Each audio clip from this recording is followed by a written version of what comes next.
Well, hello there, everyone. Welcome to today's webinar. We have a great turnout for this event, the hard work of big change, simple principles for making a difference. This event is sponsored by Citrix ShareFile.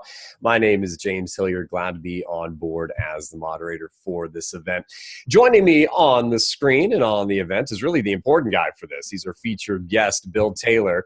A lot of things Bill does these days. He's a writer. He's a speaker. He's an entrepreneur. His latest book, he's written several, 3 bestsellers out there, in fact, all about leadership and culture and change. The latest one is Simply Brilliant, How Great Organizations Do Ordinary Things in Extraordinary Ways. It was named the Best Strategy and Leadership book back in 2016 by 800 CEO Read. Mentioned he was a writer. He does the popular management blog for the Harvard Business Review. He created Under New Management. That was a column from the New York Times. But as you see on the screen, one of the things that Bill is most known for is the co-founder of Fast Company. You have all read it. He helped launch that magazine, countless awards it won, big following as well. Executives out there, entrepreneurs. Works Bill, running the radio station in San Francisco. It was always on my desk, and we would thumb through. I know that we get Fast Company reporters on to talk on our radio station, talk about business and things in the Valley. So pleasure to have you on board here. Folks, I'm going to talk to you all in a moment or two about how you get to participate and play with us today. But in talking with Bill, I wanted to get right to him, a little kind of story scene setter for today's event. Come back, we'll do some logistics, and we'll really dive on in. So Bill, over to you, sir. Thank you, James. Hello to everybody out there on the webinar. It's great to be part of a learning event with my friends from Citrix. Look, I know all of you are out there thinking about the future of your companies and your teams or the future course of your careers, but I hope you don't mind if I start with a very quick story about the old days. James mentioned I'm the co-founder of Fast Company magazine. Much to my amazement, this makes me feel old. We recently celebrated the 20th anniversary of the launch of the magazine. So I've been getting a little nostalgic thinking about the early days. And it turns out at the very beginning of the magazine, right after the first issue came out, we organized a big learning event of our own around the question, how do you overthrow our premiere issue right there? Now, it wasn't a gathering of young internet hotshots from Silicon Valley eager to take on the corporate establishment. Well, that was kind of the target audience for the magazine back then. It was a gathering of executives and marketers and technologists and service providers from organizations that had been around for years, organizations that had lots to be proud of, but who sensed that there were massive turmoil and turbulence all around them, huge shifts in technology, markets, culture, and who were determined to reckon with those shifts and rethink and reimagine every aspect of how they did business and got results. That was late 1996. And as I was getting ready for this webinar today, it struck me that that question is now as urgent as it ever was. And that's because the work of making deep-seated, meaningful change, building on all your past success, even as you build out a whole new point of view on the future for your company and your career, really has become the defining work of our time. Leader or an impact player in your organization today. That's the work all of you have signed up to do.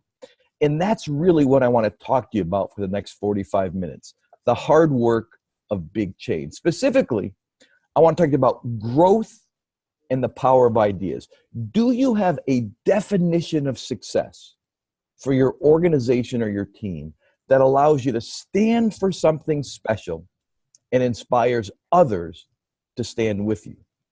Then I want to talk about customers and the impact of your people and culture. Do you and your colleagues, whether it's the company as a whole or just the people you work with, do you and your colleagues work as distinctively as you compete?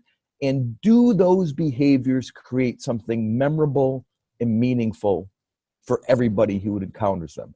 And then I want to talk to you about leadership, really your individual leadership and a genuine personal commitment to creativity and growth? As an individual, are you determined to make sure that what you know doesn't limit what you can imagine going forward? Are you learning as fast as the world is changing? So those are really the three big messages, the three big, and I'm eager to get talking with you. Yeah, Bill, I'm already thinking about that third question there because the pace of change these days seems so overwhelming. And I'm even thinking, am I learning as fast? I'm probably going to just answer right now, no, without having heard what you're going to talk about yet. I'm thinking, no, I can't be. Just be. So I'm really looking forward to hearing that. Folks, one of the things I want to do, Wendy, got you out there in the audience. Thank you for being here. Ida and Henry on board as well. We get Jan. I could probably go on, Bill, for about an hour listing off all the people that are on the event. Hello, so I'm not going to do that. Collective, hello to everyone. And an invitation, folks. If you have a question or a comment, what we'll do is we'll be going through these kind of three major areas and questions. We'll have an opportunity to stop on down after certain sections. And if there's some questions that I can throw towards Bill, then I will do so. We'll also have some time at the end. But get your questions and comments in early and often. We'll mix in what we can. Bill, I also just sent out via chat a bunch of Twitter information. You can follow Bill at William C. Taylor on Twitter. And I got some share file information out there as well. So, folks, that's in the chat tab. Bill, let's do this. We've got a lot we want to go over on the slides. You took some time to get that together. So let's go ahead and kill the video feeds for now. Folks, we'll just come back. I've been told to have a face for radio, so this is probably going to be a better user experience anyway. There you go. Hold on a second. All right, there we go. Those are off. Bill's in control. Again, folks, questions, comments, get them in early off, and we'll mix in as many as we can. And Bill, with that, let's start, kind of addressing. So let me jump back in. Let me start with growth. And this, to me, is what's so different about business today. We are living in a world where ordinary is not an option. You can't do big things anymore if you're content with doing things a little bit better than everybody else, or a little bit differently from how you've done them in the past. In an era of hyper competition and nonstop disruption, the only way to stand out from the crowd is to stand for something special. The goal is no longer, this is so important, the goal is no longer to be the best at what lots of other people already do. It's to be the only one who does what you do. What do you promise that nobody else can promise? What do you deliver that only you can deliver? What are you prepared to do that other organizations or teams won't do? Those are the kinds of questions that really drive your future performance and success. But look, they can be really tough questions to answer, which is why it's a lot easier for me to think and write about change than for all of you who've got to go and actually make it happen every single day. Let me do one more trip. You indulged me at the beginning. One more trip down memory lane. As it turns out, if you go back to the very first issue of Fast Company, so many years ago, one of the very first articles on that issue was a great piece by a guy named E.F. Boris. E.F. Boris was the son of the founder of a very successful small company in the Midwest. And he was just a classic change agent. He had all kinds of great ideas about new ways to connect with customers, new ways to organize work, new ways to provide services and create experiences. And he would keep telling his colleagues about his ideas. And every time he would suggest something, he'd get worries or objections or pushbacks or concern, and it kind of made him crazy. And so he sat down one day, and I don't know if it was a little bit of personal therapy or just a kind of primal scream from the heart, but he sat down and he wrote an article which we change. And the great thing about the article, there was no introduction, no conclusion. It was just a numbered list from 1 to 50 of all of the objections and worries that he had heard from his colleagues. And what was funny about it is he numbered them in such a way that each objection contradicted the one that came before it. So number one was, we've never done anything like this. This idea feels so radical. It really makes me nervous. Objection number two was, hey, wait, didn't we try something like this 2 or 3 years ago? I don't think it worked very well. Why would we do it again? Objection number 10 was, oh my goodness, nobody in our industry has ever tried anything like this. It feels like our customers might not be ready for what you have to offer. Objection number 11 was, hey, wait a minute. Don't our 2 or 3 biggest competitors already have their version of this idea? Are you sure it's as original as you think it was? Number 30 was, great idea, I love it, but it'll never work here. We're too small. We don't have the money. We don't have the technology. We can't turn it into action. Objection number 31 was, of course, great idea. We love it, but it won't work here. We're too big. We've got too much bureaucracy, too much administration. We can't convert it into action. And on it went. One more contradictory than the next. Now, here's the punchline. We published that article back in 1996 in our first issue.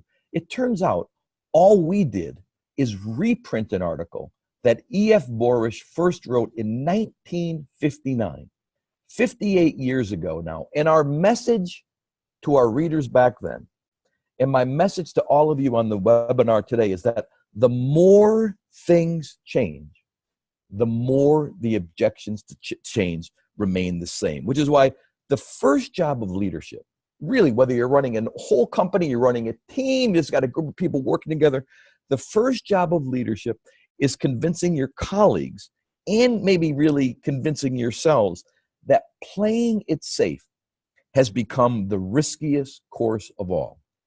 Change starts to happen when individuals and organizations conclude that the risk of trying something new is less than the cost of desperately clinging to what's worked before. Now, that's a big shift in mindset, but it really is the mindset that makes a difference for people who want to win big by changing the game. Let me show you what I mean, how a small company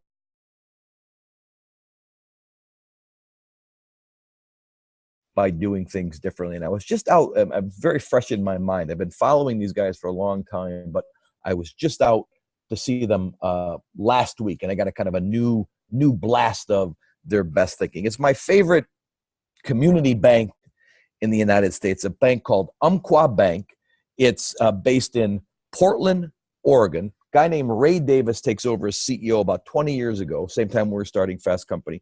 And it was a perfectly fine little bank, 6 branches in and around downtown Portland, $140 million of deposits, privately held organization, maybe worth about $20 million. It was a nice little bank. There were 10,000 other community banks just like them in the United States. It was kind of an asterisk in the grand scheme of things in the financial world. Fast forward to today, 300 branches from San Diego in the south to Seattle in the north, $22 billion of deposits, a publicly traded company now with a market value of almost $4 billion. It's one of the great growth stories in community banks in the last 20 years, and is now the single biggest community bank on the west coast of the United States. So it's just an amazing story of change. Financial services that has not exactly been about that over the last few years. So how'd they do it? They did it by rethinking and reimagining every aspect of how you could be a bank and the experience you could create for your customers. In fact, they set themselves a very specific challenge. How do we create a banking experience that appeals to all 5 human senses? The sense of sight. What could a bank founded or a bank in the late 20th century, early 21st century, what could a bank actually look like in this day and age? And so you go to one of Umpqua's many banks, and as I was saying, I was just back out there last week. They really don't look like any traditional bank I've seen. They really have a tremendous physical design sensibility. They talk about modern heritage design, where they want the banks to look very clear, very transparent, very progressive, and yet they also want to evoke a sense of tradition and a sense of being solid and so on. But most importantly, each location looks a little bit different from every other location based on the city they're in and the neighborhood of the city they're in. So the Fox Tower area of Portland, Oregon. It's a part of town where the old Fox Theater used to be, a great performance center. A lot of men's clothing stores used to be there and so on. You walk into the bank, and the first thing you see is this amazing mural on the wall, which is a neighborhood narrative drawing. James Beard, the great chef and expert on food, grew up in Portland. There's a story of James Beard on the wall. There's a beautiful drawing of the old Fox Theater marquee. As I said, it used to be a center of kind of men's fashion. All the furniture is done using remnants of denim or wool or things that go into. It's really just this amazing visual sensory experience. And I was recently in San Francisco. They've got a store in downtown San Francisco. As you can imagine, that's all about technology and entrepreneurship. It looks very, very different from this Fox Tower store. What's a bank smell like? Smell is one of the 5 human senses. I live in Boston. This is the land of Elizabeth Warren and Bernie Sanders to our north, kind of populist outrage about financial services. You walk into a bank in Boston, it's kind of the smell of anger and rage, perspiration and agitation and all that kind of stuff.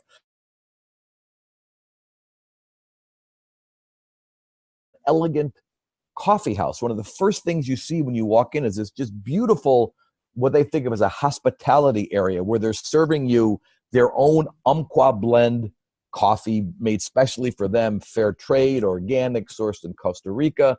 They have this wonderful offering of Smith Teas, this kind of elegant tea company based in Portland, Oregon. And they really have this sense of hospitality captured in the smell of a lovely coffee house. What's a bank taste like? Any of you out there tasted your bank lately? Each of these locations every month or every couple of months works with a different restaurant, bakery. Portland, they have a lot of food trucks. And again, they set up in the store a little area with a selection of treats, samples, all that kind of stuff from a local restaurant or bakery. So when I was in there last week, there was it was kind of a make your own s'mores station from this local baker. And again, I don't know when the last time I've seen a s'mores operation at a bank was, but it really shook up everybody's expectations about what a bank could look like, how a bank could perform, and thousands and then tens of thousands of people shift. A big deal. Now look they think of themselves as a retailer, but like everyone else, traffic is down. People are doing more and more stuff over their phones or over their laptops. So they had to go back and think again, how do we keep, even as we do a great job on all the technology, how do we keep this physical experience relevant? And they said to themselves, well, look, we've done a beautiful bank here, but why do we only think of our spaces as a bank? Why don't we also think of them as community centers?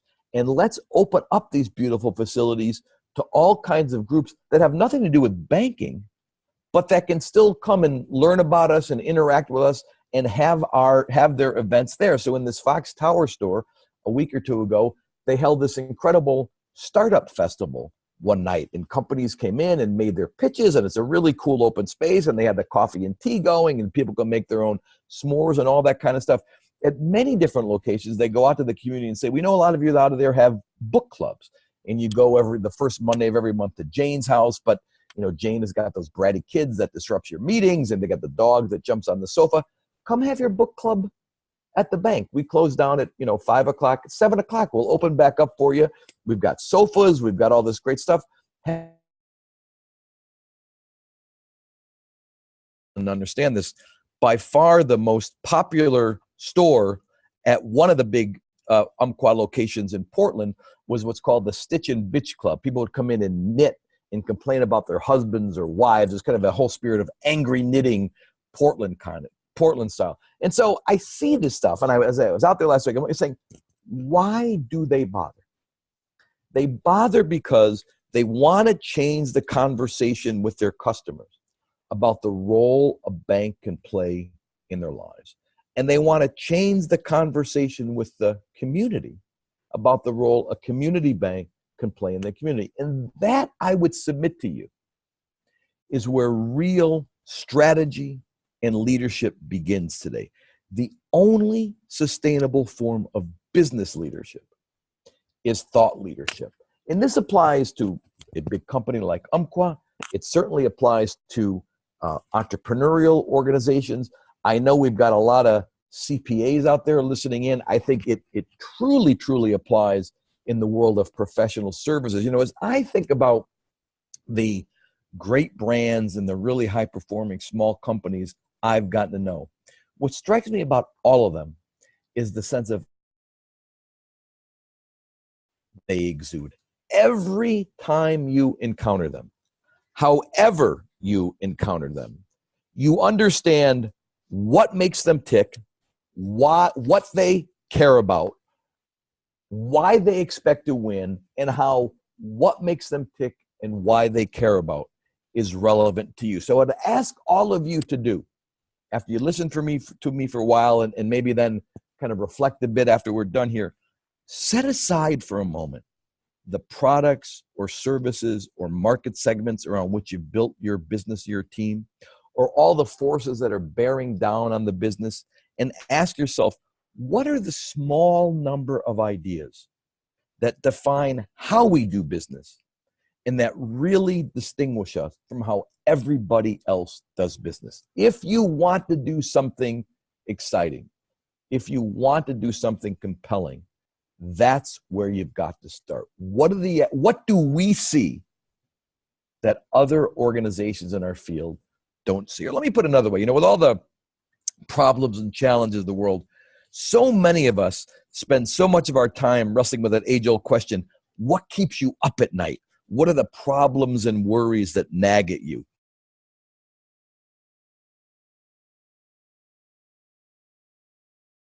What gets you up in the morning? What makes you and your colleagues more excited than ever, more determined than ever, and maybe most importantly, more confident than ever? And I got to tell you, this is a lesson. I know Fast Company is all about technology and Silicon Valley and the internet, but I got to tell you, this is a lesson I've learned and relearned in the last 20 years. Yeah, the most creative leaders really do think differently from everybody else, but the most creative leaders genuinely do care more than everybody else about customers, about colleagues, about the whole, or how the whole organization conducts itself in a world with so many opportunities still to cut corners and compromise on values. You can't be special, distinctive, compelling in the marketplace unless you create something special, distinctive, compelling in the workplace. You have to work as distinctively as you compete. And for me to double down on this, I would really submit to you that in a world that is in so many ways being reshaped by technology, what people are really hungry for today, and certainly your colleagues, being reshaped by technology, what people crave today is a genuine sense of shared humanity. It's just as important to be kind as it is to be clever. Quick little, not like an in-depth case story, but a quick little just real life story for you. There's a great company based just a few miles away from me called Panera Bread. I'm sure many of you know it. Incredibly fast-growing, fast casual sandwich shop and so on. Just actually recently sold itself to a big German company for $7 billion. It's one of the great brand, and they're still running the stuff and on, one of the great brand growth success stories in the last 20 years in the restaurant business. Again, another super competitive business. And what's interesting about Panera, and we're all fascinated by technology and so on, is they grew so big, so fast, were so busy. It was kind of that old Yogi Berra aphorism, nobody goes there anymore, it's too popular. There was what called a mosh pit developing at the stores where people would converge on it at noon, and there'd be so many people and so many orders that the fast casual approach wasn't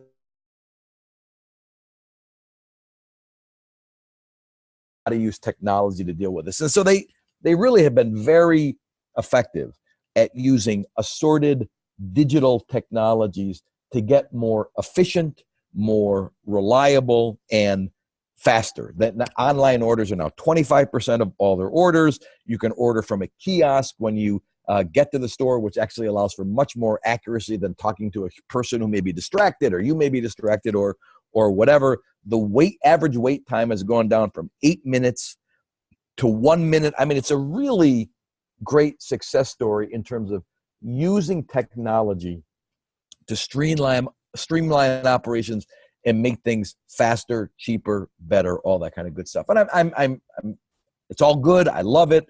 Learned a lot from it. But as I was doing my research on Panera, I encountered a different kind of story, which actually is a lot more meaningful than that. And I think shows you the connection between technology and humanity. And you see it up on the screen here. If you look at the bottom, it's Brandon Cook. So there was this woman, grandmother, older woman in Wilton, New Hampshire, sick with cancer, was having a really rough go, was in the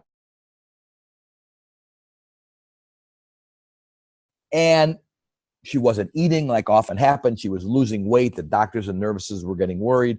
And then all of a sudden one day she woke up and had this incredible craving for Panera Bread clam chowder. Odd, who knows? The human body is a strange thing.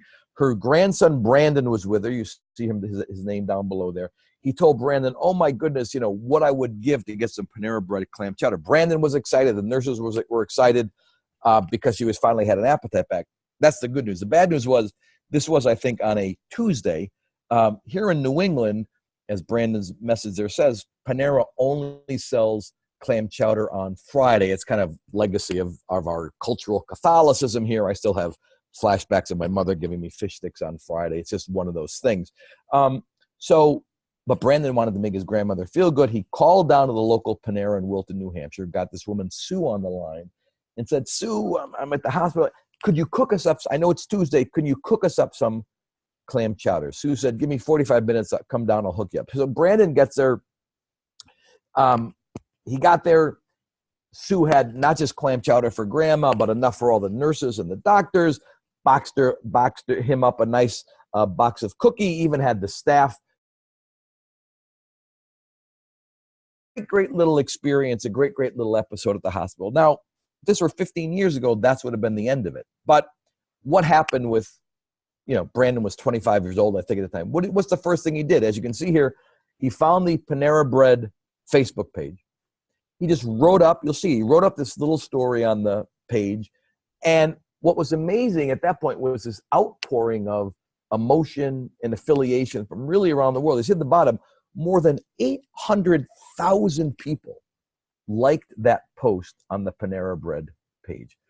34,000 people took the time to write comments. We love you, Panera. Way to go, Sue. We're rooting for you, Grandma.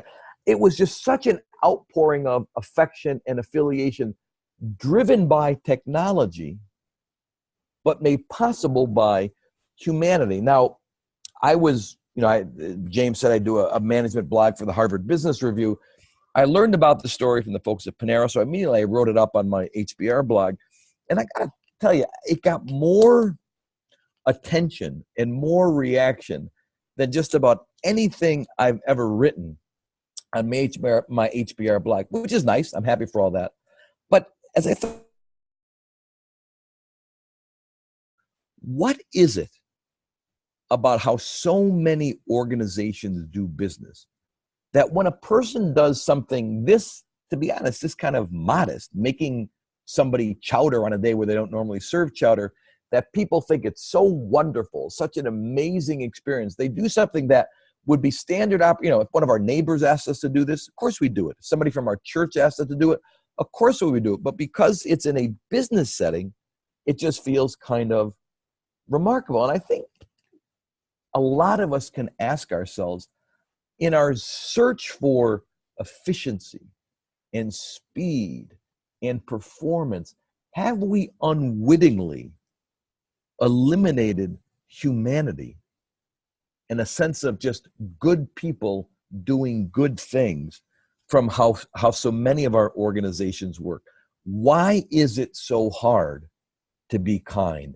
Why does it feel so remarkable to go the extra mile? And to me, This is just such an important point. And this is true whether you're part of a big, huge organization or running a small team. Success today is about so much more than price, performance. It's about passion, emotion, identity, sharing your values. The goal is not just to make everything you do more functional or more reliable. It's to make everything you do more memorable for the rest of the world to encounter. It's just as important to be kind as it is to be clever. I mean, let's face it, most organizations in most fields have a kind of tunnel vision. Everybody is chasing after the same opportunities everybody else is chasing after. Everybody is missing opportunities that are hidden in plain sight. If only you could look at the world a little bit differently. I think of this as the paradox of expertise. The longer you've worked in a field, the more successful you've been. For all you CPAs out there, the more technical, detailed wisdom and knowledge you have, the harder it can be to see new patterns, new prospects, new possibilities. It is kind of one of the hazards of career success. All too often, without ever intending it, we let what we know limit what we can imagine. Which is why, to me, the best leaders are the most insatiable learners. Sure, they want themselves and their companies or their teams to be more interesting. That's, kind of been the message of my talk up to now. But more than that, or to make that possible, they are determined for themselves to stay interested in big ideas, interested in little surprises, interested in the enduring mission of the enterprise, in all new ways to bring that mission to life. The question facing every person on this call, and it may be the most urgent, James mentioned it, may be the most urgent challenge facing all of us as individuals is, can you look in the mirror and say to yourself, or ask yourself, am I learning as fast as the world is changing? Now, to me, there are many different ways to answer that, but to me, where that begins is really with your, to be honest, your attitude, your mental state, your outlook on life. If there's anything you take away from this webinar, it would be me urging you to an amazing speech given, many years ago now, but it's more relevant than anything I've read in ages, by the great John Gardner. John Gardner, along with Peter Drucker, is probably one of the two great scholars of leadership and organization of the last 50 years. He taught at Stanford for several decades, great public-spirited person, founder of the organization Common Cause, just an amazing, amazing human being. And many years ago now, he was asked by the senior partners of McKinsey, the world's greatest consulting firm, full of, in theory, some of the smartest people in the world, to give a speech to them to tell how could these really, really smart people keep learning, keep moving, themselves as individuals keep changing with the times. And the speeches are taking about 15 or 20 minutes to read. If you hit Google at some point, John Gardner, McKinsey, Personal Renewal. He titled his speech Personal Renewal. And it's just a great, great set of lessons on how we as people can keep the right attitude. And what he said more than anything was that the great leaders and learners he had gotten to know all exhibited what he called tough-minded optimism. And this quote you see on the screen,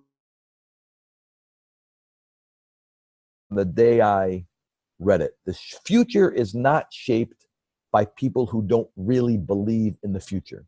It is created by highly motivated people, by enthusiasts, by men and women who want something very much or who believe something very much. In other words, you can't do something important and exciting in the future.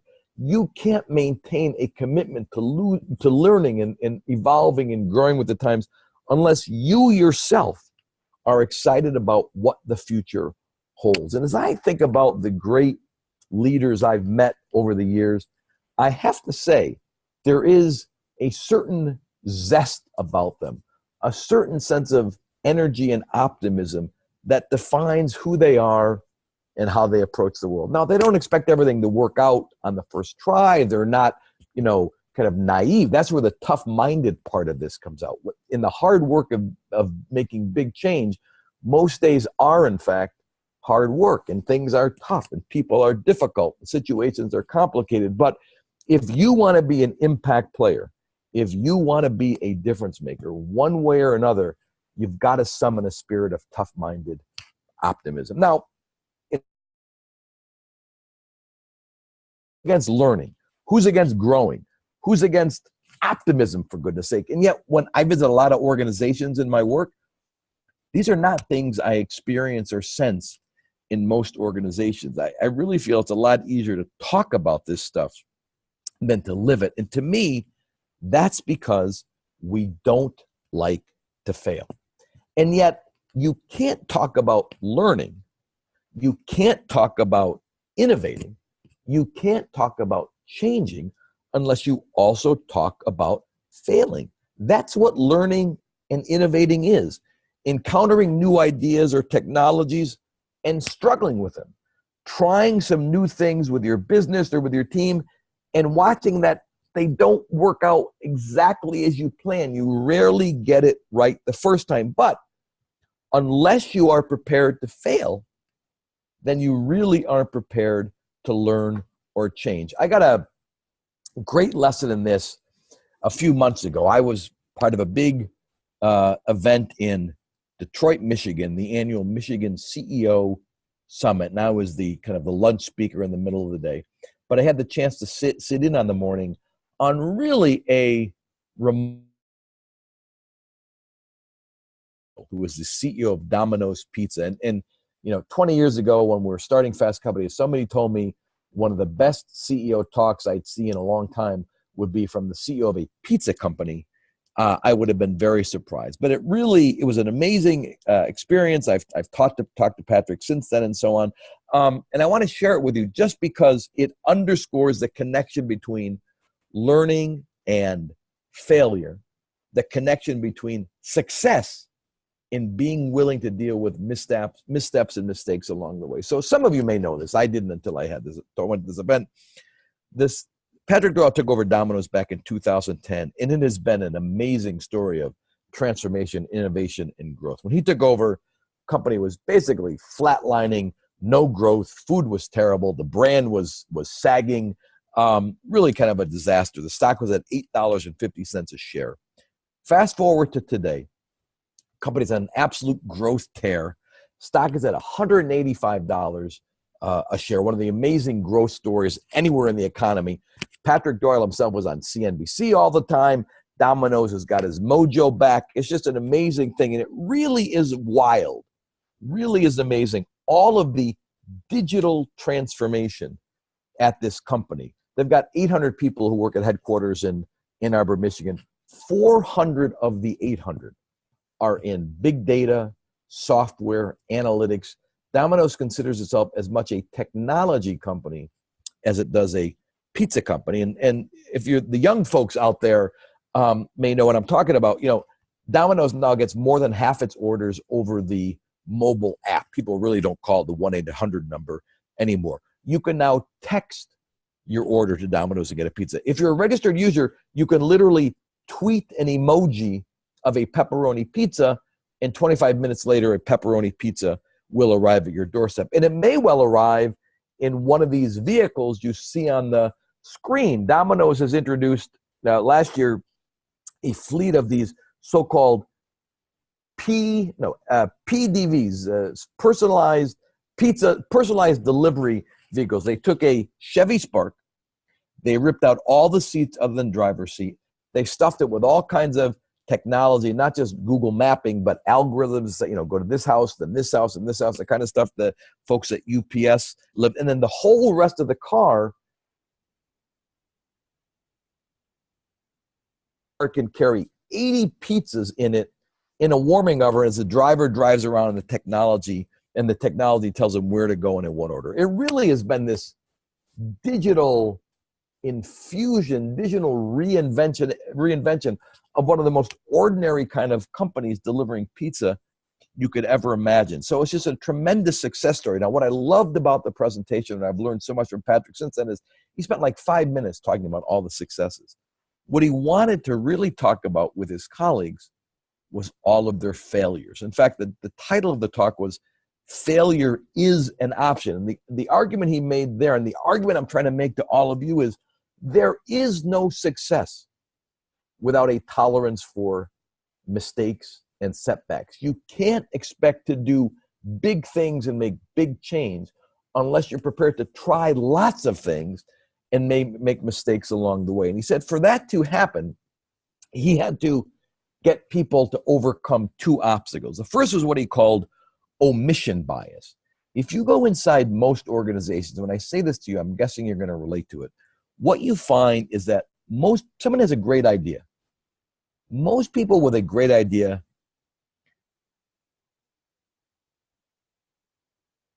then do something about it, because everybody can see if you try something and it doesn't work out.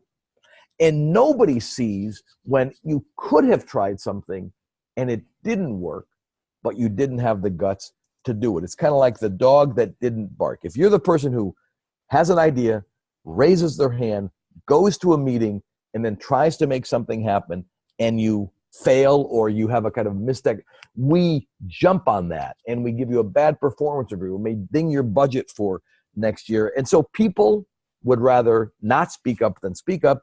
People would rather not try things than try things. And the world, particularly of established organizations, is filled with missed opportunities. What Patrick had to convince his colleagues of was that the only sin at Domino's is having an idea, not acting on it, as opposed to just keeping it to yourself. Secondly, connected to that is his sense that if you look at us just as individuals, we tend to play not to lose rather than play to win. He calls this loss aversion.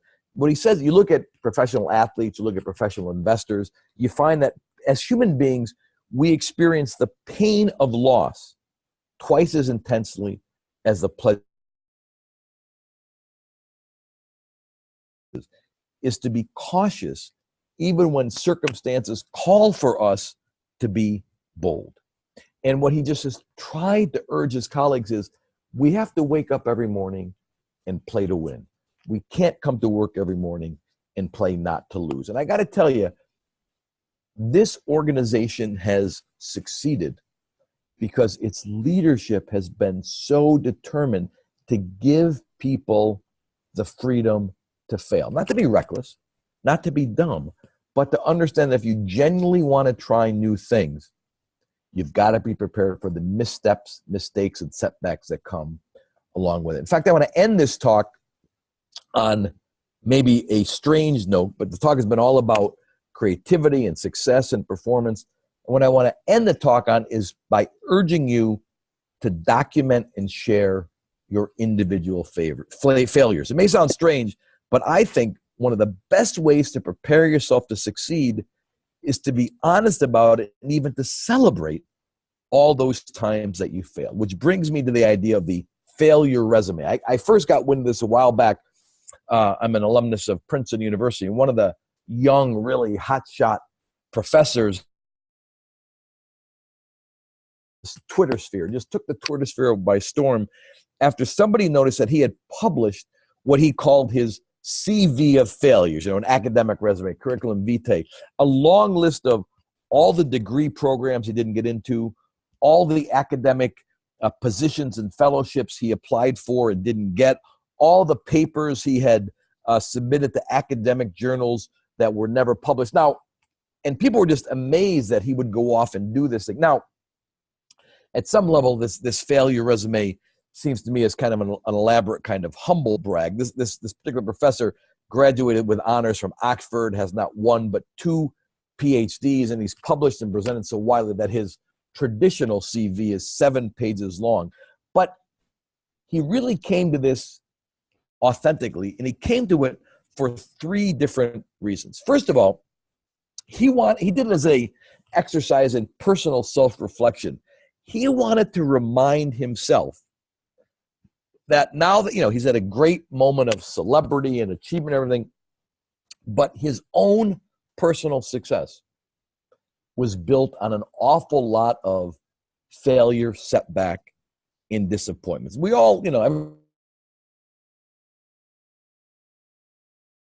and bouncing back from setbacks. Well, one way for you as a person to increase your resilience is to reflect every once in a while of all the things that did not go your way and remind yourself how well you've done anyway, or maybe even that you wouldn't have had the successes that you've had unless you experienced the failures and missteps along the way. There's another reason to do a failure resume, especially as you become more senior at your company. You've got people who work with you, people who work for you, is that it teaches your colleagues about the true nature of success and helps to prepare them for the setbacks and failures that they will experience. A big part of how we're measured as leaders is how much we contribute to the success of the people who work with and for us. And by writing your own failure resume and sharing the lessons with them, you help your younger colleagues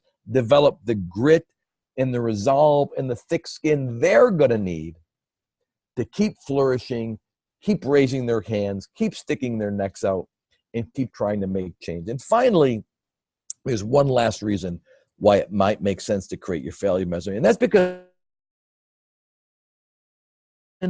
look more authentic, look more interesting to the rest of the world.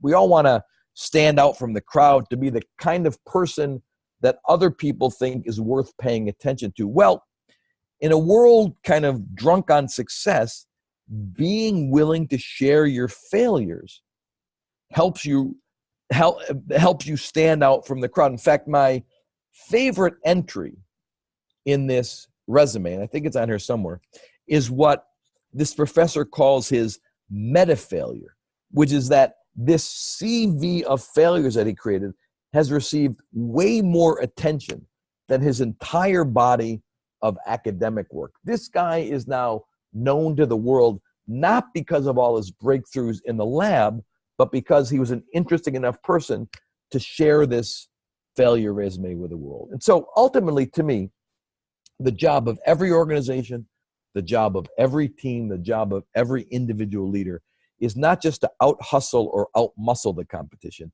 It is to outthink the competition every single day. And if you can keep learning as fast as the world is changing, if you can get comfortable with trying new things and sometimes failing along the way, then you've got attention.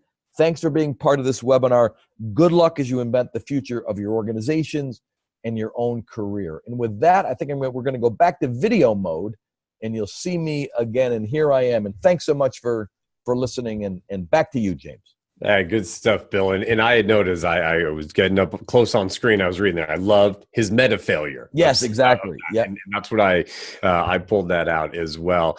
Folks, contact information on the screen. Jot that down. I chatted some of that out, and I'll do so again before we wrap up. Definitely want to get to a handful of questions that have come in, folks. If you have additional questions, feel free to submit those to us. We've got about 10 minutes or so that we can talk through here. And Bill, one of the things from Umpqua to Panera to even the stories that I see where, again, someone is celebrated for doing something that I'm like, nice gesture, but wow, it didn't take a whole lot of effort, but gets this huge celebration.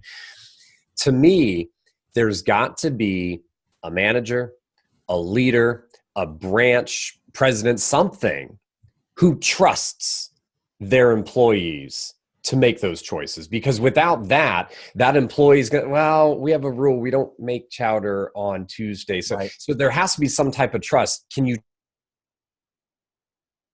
found in these companies how that trust is extended to employees to make choices? Sure. So trust is a good word. I even think about it a little differently. I think actually an even better word is freedom. And I guess you get freedom once you have trust. But to me, in the old days, the theory of leadership, whether you're running a whole company or running a team or a branch or location, is leadership was about what you controlled. And you had the ideas and your colleagues set out and kind of executed your ideas. The new logic of leadership is that what you control is less important than what you unleash. And that the role of leadership today is whether it's A, building trust, B, building a kind of a sense of passion and commitment, and C, building an environment where people feel liberated, if you will, to, as I say, raise your hand, is that you unleash a spirit of grassroots innovation, experimentation that really creates a sense of movement, in its own ways creates its own movement where ideas bubble up from the bottom up because leaders at the top have created the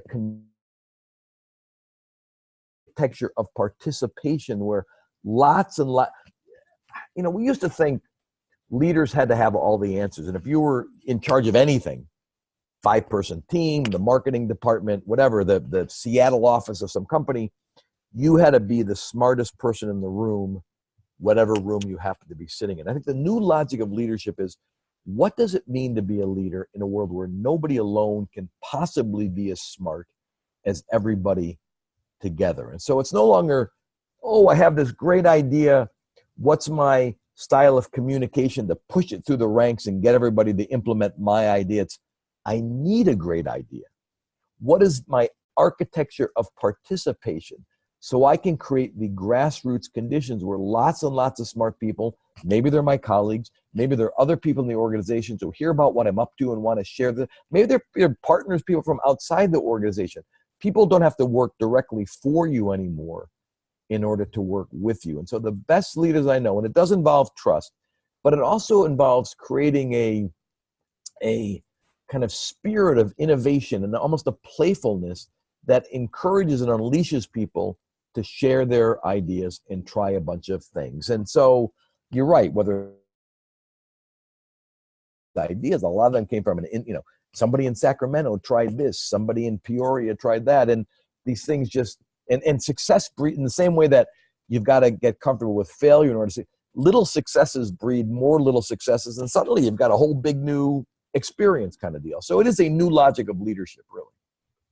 And when those successes get celebrated, then people can, oh, wow, I could maybe do, right? They start thinking 100%. About things. That's what's neat about that sharing of those stories. 100%.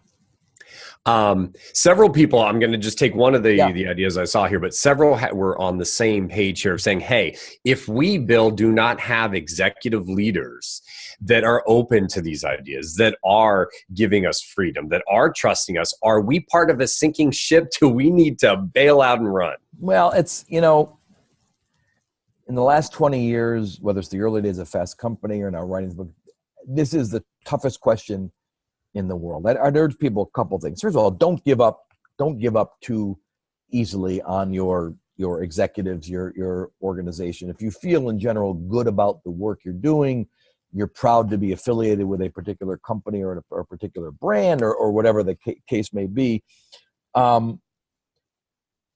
it probably won't always freedom and so on. And so to me, part of it is, are you confident enough? Are you nimble enough to be able to do some workarounds, if you will, to be able to do some experiments, to be able to do some prototyping so that you can show those above you what they're missing, what you're real. I think about an article we published at Fast Company, 15 years ago now, called IBM's Grassroots Revolutionaries. And this was in the early days of the internet, and IBM just was not getting the internet. And it would have been very easy for this very dispersed group of younger people, some sort of technology, all of whom really saw what was coming, but the senior people at IBM didn't see it. And rather than just say, hell with them, we're leaving, they wrote their own manifesto. They, on their own time, mocked up some open source software technology, and they created a vision of their point of view and what they thought was possible that eventually persuaded those above them to see what they hadn't been seeing up to that point. So to me, what you've got, don't ask for a lot of money. Don't ask for formal authority. And if you don't get that, don't take that busy. Find ways to, whether it's writing a manifesto, whether it's cobbling together a little demonstration or a prototype, but understand that anywhere you are, if you, like I talked about earlier, part of the job of a leader is to see things that other people haven't seen yet, to sort of rethink the sense of what's possible at your company. And if I mean, to me, that's how change happens. And if that's what you want to do, you shouldn't expect instant gratification, immediate approval. You should be able to conjure up a capacity to convince those around you and those above you that you're onto something. Now, it's also the case that certain people in executive positions are just blockheads, and at some point you sort of knock your head against the wall and you say, look, enough's enough. Sadly, it's time for me to move on. And that only you as an individual can make that decision. But part of life as an innovator, part of life as a change agent is understanding that you've got to be able to persuade people, to show people what you're trying to do. And there's that idea of you don't have to be at the very top to just inspire those below you. You can be anywhere to send that inspiration. I think the new story of leadership is absolutely grassroots leadership, and the idea that people get excited something that feels different, that feels fresh, that feels important, even if it's small. And so as someone deep in the ranks, running a department, running, a small team in a faraway city, it turns out that freedom, you can rally others to your cause and do things that might be bigger than your particular job title or budget would suggest. You've gone in the Wayback Machine a couple times today, yes. Bill. Do you know what you wrote about on September 5th, 2014 in the Harvard Business Review? Give me a slight hint. I tend to have a photographic memory of these things. Just give me You talked about it midway through this presentation. It was an individual. Son of a gun. I give up. John Gardner. Oh, very good. Yes, of course. Yes. Yep. And I bring it up because a couple of folks had wanted to know, who did he mention? What was that speech? Okay. So John W. Gardner, yes, personal review. That's the speech. And then Bill wrote about that, and you'll see it if you just search John W. Gardner and personal review. So it's John Gardner. If you Google John Gardner, McKinsey personal renewal, the transcript of the speech will come right up. It'll take you 15 minutes to read it. You will send me emails of thanks. I guarantee you. It is one of the most things I've really ever, and I wrote about this because I started meeting various CEOs who literally carry the speech around with them in their briefcase, who make it a point to read it, January 1st of every year, I reread it to remind me. It's really just a classic piece of work to remind us all of what's important in terms of learning and growing and maintaining our zest for personal renewal. So please do try it. It's very easy to find. It's worth 15 minutes next time you're on a plane And when you search for that, you'll see a little piece that Bill wrote up back in 2014. So I've got it bookmarked. I'm going to be checking it out after a bit later on this afternoon after some other meetings and things I have. You want to stay in touch with Bill. You see some contact information, Bill, at williamctaylor.com, williamctaylor.com, his website, and then at William C. Taylor on Twitter. I also put out for our ShareFile team. Of course, we want to thank the ShareFile team for putting on this event and getting Bill on board with us. You can stay connected with them online, sharefile.com, at ShareFile on Twitter. And then I believe it was Elizabeth and a few others had asked about like an archive and all that. And our team member, Jana, on the back end there with ShareFile confirmed that the recording of this event page, and we'll probably be getting some reminder emails out to all of you. So look for that. Share it, right? When you get those reminders, I'll share this so that other folks can come in, as Timothy shared. And this will be the last comment I'm going to share. Yeah. Audience, but Timothy saying, hey, thanks for the inspiration and motivation. Again, Tim, we're glad that worked out for you. Bill, appreciate all of your efforts on this event. Great spending some time with you here today. We have reached the top of the hour, so I want to let folks run on. They've got other things that they're going to be dealing with today, but hope we did give that Bill gave you all some additional inspiration, motivation. Mario, I see your comments as well. Folks, I'll take other comments and ideas that come in. We'll pass those on to Bill so he sees those. Can I just say thanks to everybody for tuning in. I thoroughly enjoyed it, and please do follow up with comments, emails. I try to be as accessible as I can be. Would love to help you out if you got some follow-up. Awesome. Well, good stuff there, Bill. Folks, to all of you, thank you for your time and effort here today. With that, we will wrap things up, and we do look forward to talking to you all down the road. Thanks, everybody.